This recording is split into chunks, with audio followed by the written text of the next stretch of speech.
but it's just gone completely blank. I'm not sure why, because I can still hear everyone and I can still speak, but I don't know whether you can see me, but yes, we can. Okay, well, that's good. At least we're halfway there, but I can't see anything that's happening. So I guess I'll introduce Ethan at ParkPlace, LA-based company. Go ahead, Ethan, share screen and off you go. Thank you. Okay, can everyone see my screen? Yes. Okay, great. Except So we're seeing, wait a minute, we're seeing actually your other messaging. We're not seeing your presentation. okay, let me switch that screen over. Okay.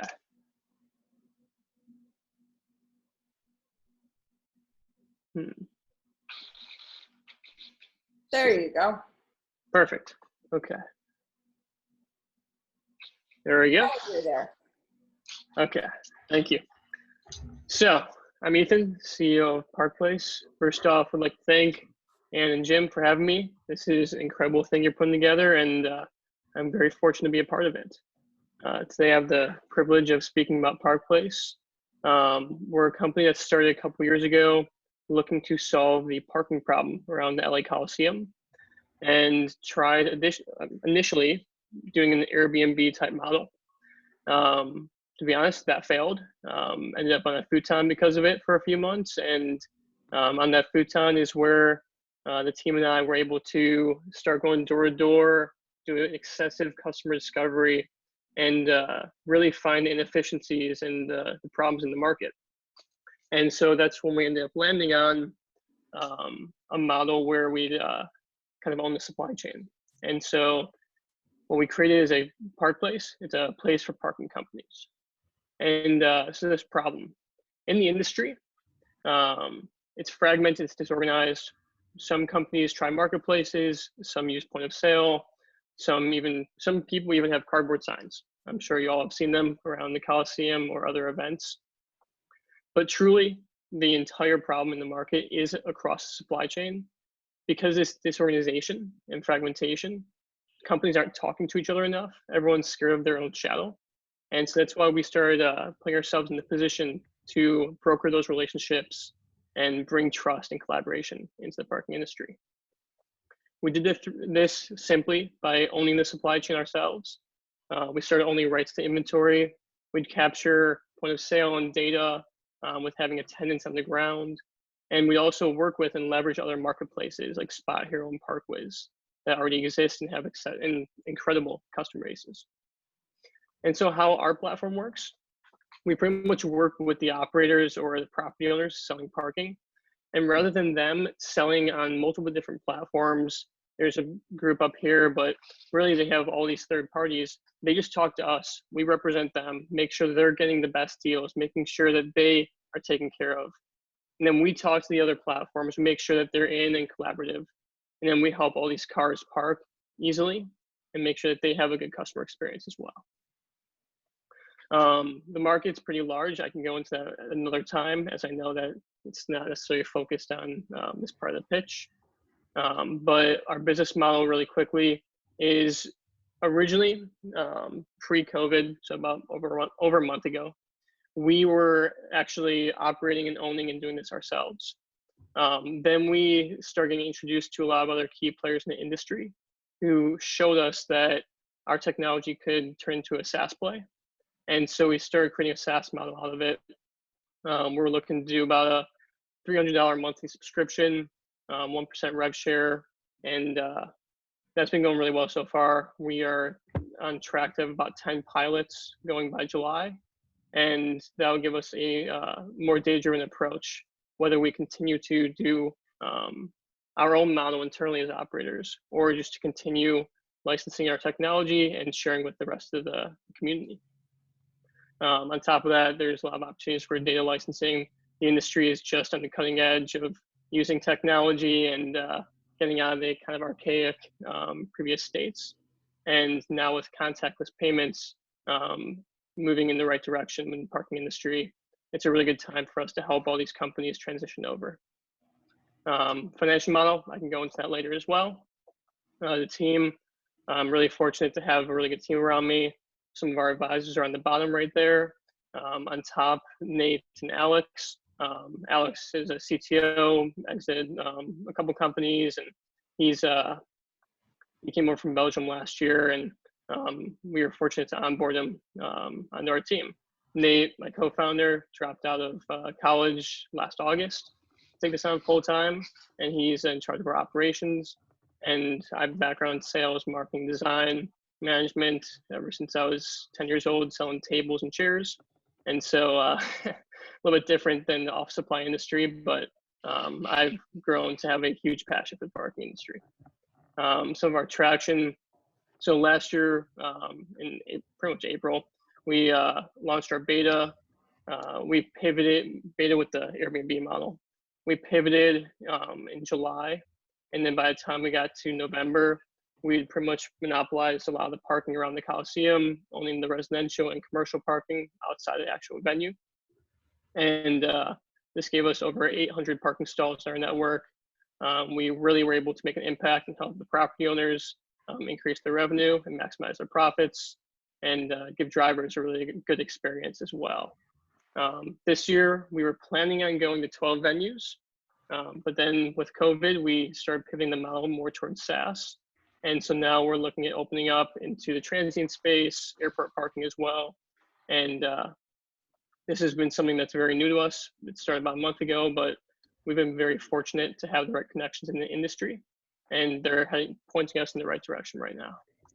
And so exit strategy, there's a lot of different companies that would probably be an M&A opportunity for us. Parking industry in particular has a lot of exits. And so that's somewhere that we're heading towards in the next few years. We are doing a fundraise, raising 500K, convertible notes. We had some of it going to be committed before COVID, but then that was when we were doing an event parking company, and as you all can imagine, it was a little bit harder to close the investments for with events being shut down. So now with our new model, we're fortunate we're very, very lean and agile, and with a young team, and so we have enough capital to keep us going for a while, and this fundraise will just accelerate our growth. My ParkPlace, we're pretty much doing the exact same model that we did for ourselves, but enabling this for other operators across the industry. Our unit economics have gotten much better now that we're looking at turning this into a SaaS model. And the team's excited, and I'd love for you all to meet them offline. So without further ado, thank you. All right, that was awesome. Thank you, Ethan. Jim, I will start with a question of my own, and then I'm sure you have a question. And again, I'm going to invite the audience to please type your questions in the Q&A so we can pass them on. But one of the questions that I have is, so the governor just released sort of 4 stages of reopening, and the 4th one around conferences or conventions and major events being once we have a therapeutic solution, was it called? So, you know, that obviously is the farthest away time. So what do you do in keeping those leads warm? How do you keep engaging that potential customer? How do you help them as they're trying to figure out their business model? Yeah, that's a great question. So the parking industry is bleeding a lot right now, as everyone can imagine. With us previously being very event focused, we saw this as something that, hey, we have to hedge against events not being opened up till 2021 or later. And so that's why we started looking more heavily into the SaaS model, where we can actually help newer customers and operators stay in business, continue to leverage these third-party resellers. And that's temporarily where we will be at. The event industry is not going anywhere. It's somewhere that we can just continue to call upon our current clients, and the new ones, we're still building relationships with them. And so whether events open up or not, we can still sell this and license it to a lot of different operators. So another question you mentioned about some of the transient parking or airport parking. Certainly, as we start opening up, there will be some pent-up demand of those that do need to travel. And one of the things, of course, we read and hear about are the issues around, or some fears or discomfort around using shared ride services or public transportation. So is that then something that you see is a way of kicking back into more people needing to park at airports, hence the opportunity there? Yeah, so that's a great point. We've talked to a lot of the key stakeholders in the parking and transportation industry about this. Now with Lyft laying off about 17% of their workforce, it's showing even more what's going to happen with ride sharing and public transit as well, until the social distancing and sanitizing can be improved a little bit. And so we are, as an industry, expecting an influx in demand, and that's something that we're prepared to deal with. And it'll be an interesting comeback into where the park industry lands afterwards. But definitely contactless payments is becoming the future. And the US has actually been behind, other than a lot of European countries, on this. And so finally, it'll start moving in the right direction there as well. Jim?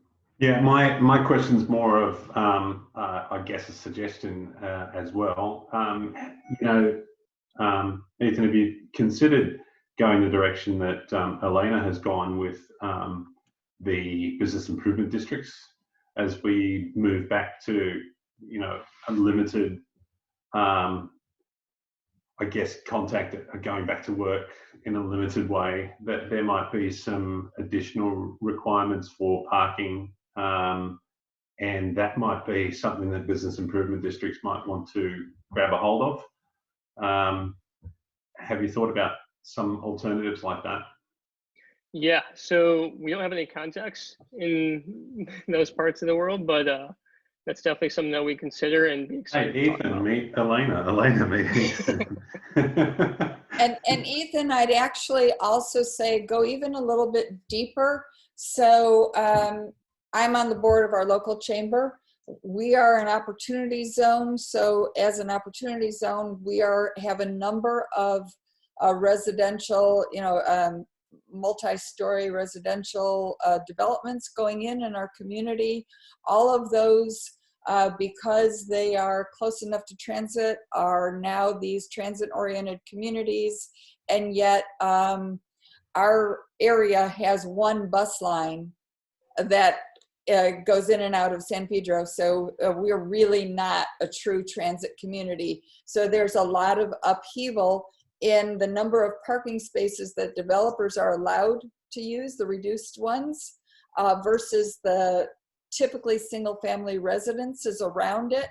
We don't want to put in permitted parking, because that is disproportionately punitive to renters and those that don't, live in places that they don't have access to garage. So there's this whole social problem going on there. And I would encourage you to dive into that a little bit deeper, because that is a long-term, there's everything that you can kind of think of short-term, and in the transition now in the time of COVID-19, but long-term, I would really, really look at what is going on in urban environments around increasing density and how that can play into what you're trying to do. And chambers, business improvement districts, city planning departments, council staff, these are the places where you'd be looking. Ethan, we can connect offline, but I'm happy to share this is Alina, what we've learned in working with different cities and organizations, and see whether that's aligned with you. I also have a couple of companies I know that are also dabbling in parking. So perhaps there's some overlap or learnings from them too. Perfect, yeah, thank you. Yeah. So one of the things that was really interesting about having you on, Ethan, right now is because we really wanted to have sort of a real-time discussion of how early stage companies are pivoting. And so that is kind of leading into the next question. I'm always interested in, this is from one of our audience, I'm always interested in next square opportunities. So how could your SaaS be adapted to something other than parking? So a completely out of the box, you know, does ParkPlace stay at in parking, or does it look at reading railroad and B&O? And sorry, I had to put the monopoly question there. I like that. Yeah. Yeah, that's great. So the real estate industry has talked to us quite a bit, because a lot of what we built was ways to revalue properties and change the cap rates based on the operating income and the value that parking can bring. Also, there's a lot in the parking industry right now going on with talking about other uses for this real estate in this land. There's so much parking, open surface lots, so many garages that sometimes lay dormant. And so making use of that is part of the future of this industry as well. And yeah, we can use a lot of our technology in different sectors, and it's been really exciting what we've been able to accomplish here so far, and then especially with pivoting around a little bit and finding our fit.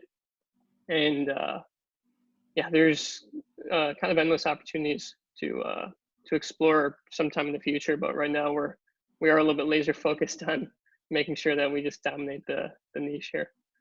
Okay, and then I have another question about the IT side of the business and integrating with the hardware solution. And can you talk a little bit more, and how integrated is the hardware into the process, third party, et cetera?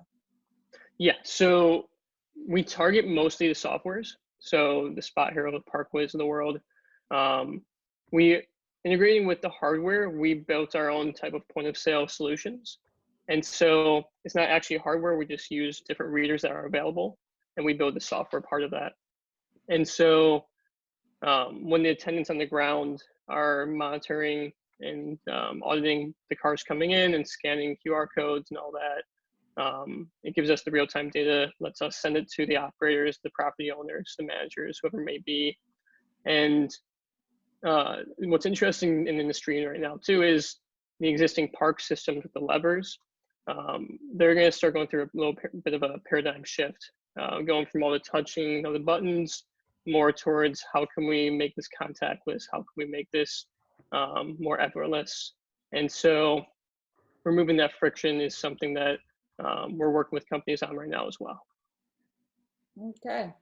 And you mentioned that you're pretty good with runway. What are you seeing in when you're talking to investors about the whole funding landscape? Yeah, so we were lucky to raise our pre-seed last August after we had some bit of traction.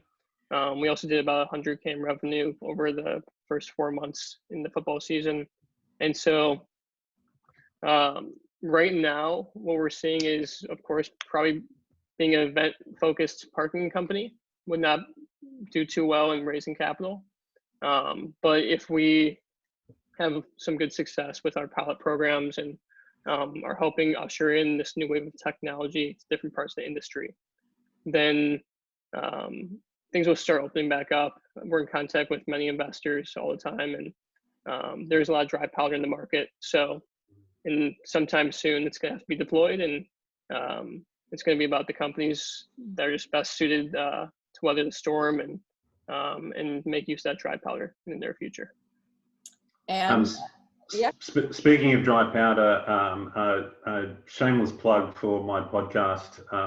Next week, I talked to Josh Schlitterman at Level Up Ventures about that very topic of dry powder. So everyone listen in to the Founder Forensics podcast, wherever all podcasts are found, Stitcher, Spotify, etc. So I'm going to read one more comment for you and then turn it back to you, for Jim, for one last shameless plug. And then, so Ethan, one comment from an audience member is to, again, also, just as we were describing about the residential space, to consider corporate parking also as a way of sharing that with people outside of employees, how to really take that on, look at it as an asset for corporations, etc. So thank you, Ethan. I really appreciate it. Jim, you've